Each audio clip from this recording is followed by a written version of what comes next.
नमस्कार. आज श्रावण शुद्ध प्रतिपदा. आज आपण विसोबा खेचर यांच्या सकळ संतगाथामधील एक अभंग पाहणार आहोत. जे जे असेल प्रारब्धी ते न चुके कर्म कधी, होणारा सारखी बुद्धी कर्मरेषा प्रगटे. न कळे पुढील होणार भूत भविष्य हा विचार, कर्म धर्म तदनुसार भोगणे लागे सर्वथा.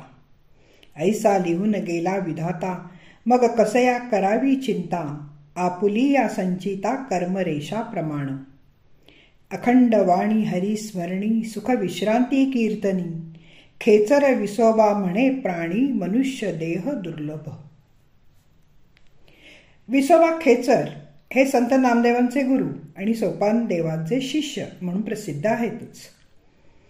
हे विसोबा सुरुवातीला ज्ञानेश्वरादी भावंडांना खूप छळत होते, पण मुक्ताबाईकडून ज्ञानेश्वरांनी योगाच्या साह्याने जठराग्नी चेतवून आपल्या तप्त पाठीवर मांडे भाजलेले त्यांनी पाहिले आणि ते निवळले.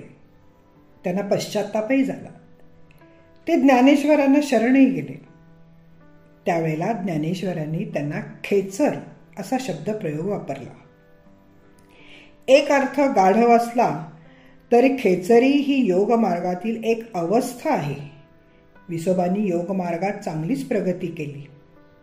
औंढ्या नागनाथ हे त्याचे कुळदैवत होते म्हणून ते शिवभक्तही होते. आरंभी आळंदीला राहत होते. सोपान देवाने त्यांना अनुग्रह दिला. माझी मूळ पीठिका सोपान सद्गुरु, तेणे माथा करू ठेवियेला. त्यांनीच खेचरी मुद्रा तत्वतः दिली असे त्यांनीच म्हटले आहे. विसोबा खेचरांचे फक्त 2च अभंग सकळ संतगाथांमध्ये अंतर्भूत आहेत आणि जरी कवित्व विसोबांचे नसले तरी अनेक अभंगातील वैचारिक आशयाचा पिंड हा त्यांचाच आहे. तो विसोबांनीच घडवलेला आहे.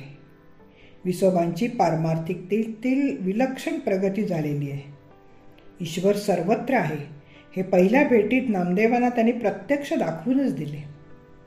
तो नाम रूपातीत आहे, पण सर्वत्र असल्याने अहंभाव नष्ट केला तर तो आत्मा रामाच्या रूपातही मिळतो. त्याचप्रमाणे परब्रह्म जाणायचे तर गुरु हवा आणि त्याच्या मुखातूनच ते जाणावे. तेच म्हणतात की एकले परब्रह्म गुरुमुखे जाणावे, तरी चुकवावे पुनरावृत्ती रया.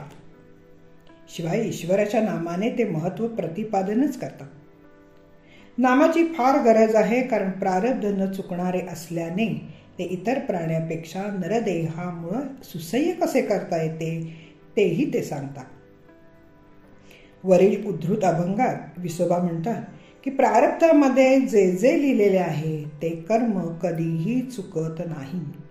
काहीही झाले तरी ती कर्मरेषा प्रकट होणारच हे समजूनच चालावे.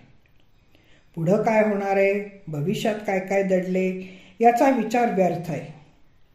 विधात्याने आपल्या नशिबी जे काय लिहून ठेवले आहे ते होणारच आहे. मग चिंता कशासाठी?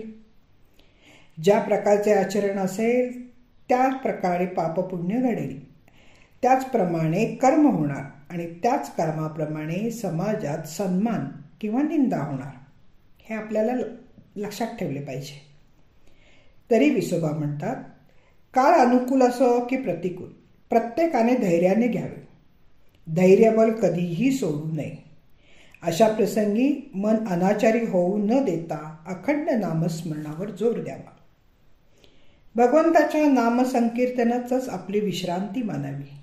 विसोबा म्हणतात, हे नामस्मरण हरिचिंतन फक्त मनुष्याला जमते आणि म्हणून या दुर्लभ देहात असताना हरिस्मरणी वाणी अखंड चालू ठेवावी.